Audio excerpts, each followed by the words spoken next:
市在地新闻继续来看，行政院长苏贞昌26号到石门水库来看这个水的状况。伊讲台湾甲非洲的撒哈拉沙漠，拢伫同款的纬度，拢是欠水的环境，爱大家珍惜水资源。也毋过，咱实际访问到成功大学的教授，伊讲其实有北回归线经过的地区，无等于就是淡化区。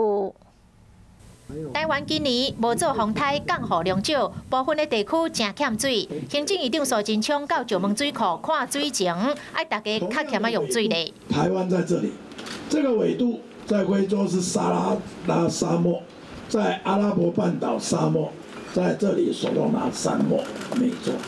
台湾应该是缺水的，但老天爷对台湾非常好。 但是台湾敢真正是欠水的地区，成大的教授讲，其实台湾的气候较特别，热天的季风为温暖的印度洋经过，会带来充足的雨量。从南边来的夏季季风，如果遇到太平洋高压增强，它就会压抑这个季风产生降雨的条件。那今天如果太平洋高压比较减弱的时候，那 降雨的条件就比较有利。同款有北回归线经过的所在，墨西哥、非洲、印度气候的形态拢无相同。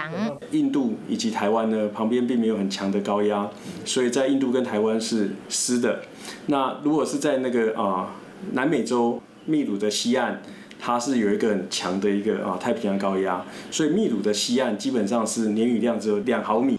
也就是讲，有北回归线经过的地区，无等于是淡化区。台湾这个海岛的国家，因为有风台甲西南气流带来风排的雨量，互台湾是一个无欠水的环境。